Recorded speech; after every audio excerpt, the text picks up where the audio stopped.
Hello my dear students, welcome back to the channel. In this video I am going to explain limitations of planning. इससे previous video में meaning, features और importance of planning हम discuss कर चुके हैं. So let us go through limitations. Limitations क्या हैं? Planning की कमियां यानी drawbacks.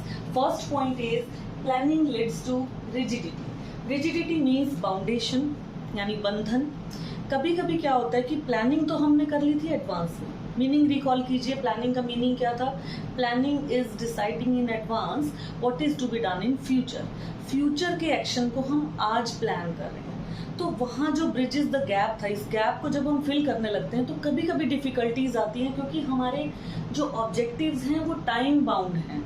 वो जो हमारा फ्यूचर का प्लान है जिसे हमें अचीव करना है, ऑब्जेक्टिव को अचीव करना है, उसके लिए हम टाइम बाउंड भी हैं कि इतने टाइम में हमें काम कंप्लीट करना है. तो कभी कभी सर्कमस्टेंसेस अगर बीच में चेंज हो जाए तो मैनेजर कोप अप नहीं कर पाता. इसका एक सोल्यूशन भी है कि मैनेजर को थोड़ी फ्लेक्सिबिलिटी प्रोवाइड करनी चाहिए, बट यहाँ पे हम क्योंकि लिमिटेशन की बात कर रहे हैं तो इसलिए हम नेगेटिव पॉइंट ही बताएंगे कि प्लानिंग की वजह से कभी कभी बंधन महसूस होता है, बाउंडेशन फील होती है, क्योंकि वो हमने पहले सोचा होता है और फ्यूचर का कोर्स ऑफ एक्शन हमें आगे जाके अचीव करना है, तो इन बिटवीन कभी कभी डिफिकल्टीज आ सकती है. Second is it may not work in dynamic environment. Dynamic means changing environment. Business environment तो कभी भी चेंज हो सकता है. कुछ डायमेंशंस हमने थर्ड चैप्टर में पढ़े भी हैं. There may be economic change, economic environment है उसमें. सोशल एनवायरनमेंट में चेंज हो सकता है, लीगल में हो सकता है, पॉलिटिकल में हो सकता है, टेक्नोलॉजिकली हो सकता है. कोई भी किसी भी तरह का चेंज अगर आता है तो कभी कभी हमारी प्लानिंग काम ही नहीं कर पाती. हमने जब प्लान किया था एनवायरनमेंट ऐसा था ही नहीं, और जब हम एक्चुअली वर्क करने लगे तो एनवायरनमेंट चेंज हो गया. तो we have to change our plans accordingly. Like Covid के टाइम लॉकडाउन हुआ था, it was totally unpredictable, unplanned. जैसे ही एनवायरनमेंट चेंज हुआ तो प्लान्स तो फेल हो गए.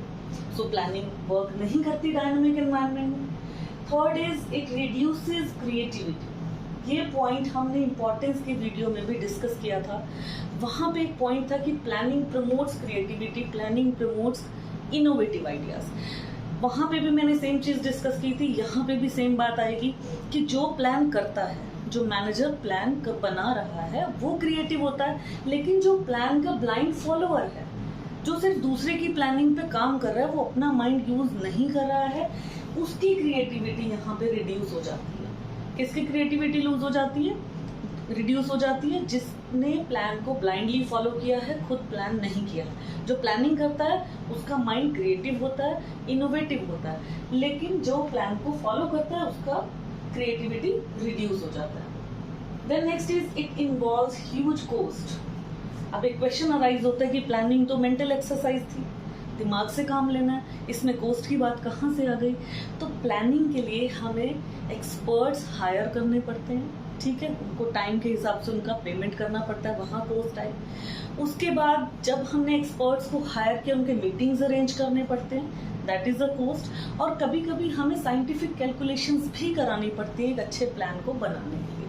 तो everything is involving cost, so we can say that planning involves huge cost. Next is it is time consuming also.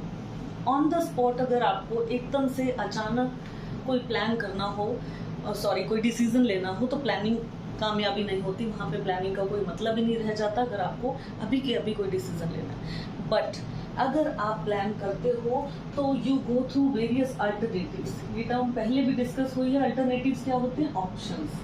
जब आपके सामने बहुत सारे अल्टरनेटिव्स हो, बहुत सारे ऑप्शंस हो, तब आपका टाइम कंज्यूम होता है इनको एनालाइज करने में.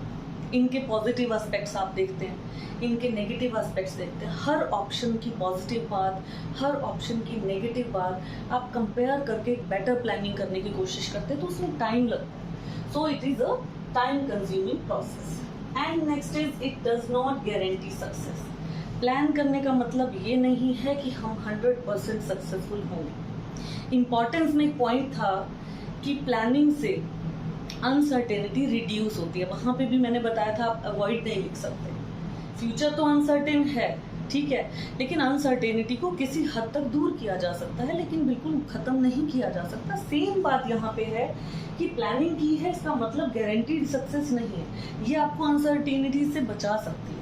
आप किसी चीज के लिए प्रिपेयर हो सकते हैं, आप किसी अनसर्टेन इवेंट के लिए तैयार हो सकते हैं, लेकिन गारंटी नहीं है।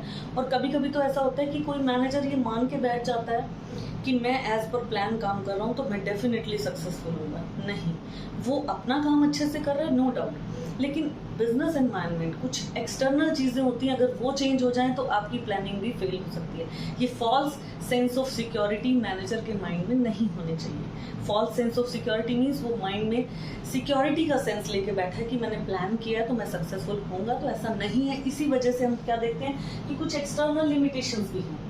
ये कौन सी लिमिटेशंस है? इंटरनल। एक्सटर्नल मीन्स जो हमारे कंट्रोल से ही बाहर हैं, जिनका हम कुछ नहीं बिगाड़ सकते। Like number 1 is natural calamities. आपने तो बहुत अच्छा प्लान किया, आप एज पर प्लान काम भी कर रहे हैं, लेकिन अर्थक्वेक आ जाए, फ्लड आ जाए, नेचुरल कैलामिटी कोई भी आ जाए तो आपका प्लान फेल, बियॉन्ड कंट्रोल है, इसलिए external limitation. Second, government policies.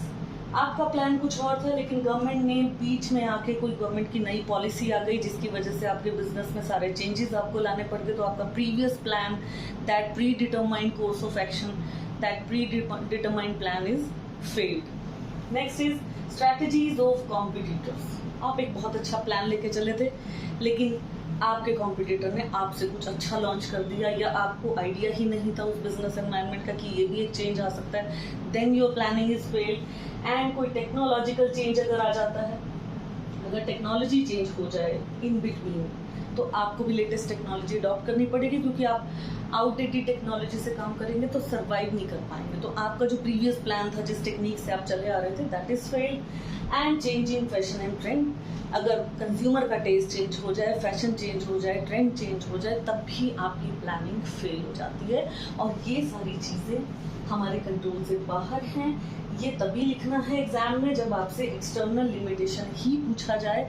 If it is asked that write down the limitations of planning, then you have to write these 6 points जो हमने ऊपर डिस्कस किए हैं। एक्सटर्नल लिमिटेशंस जब पूछा जाए तब बताना है। I hope limitations part is clear now.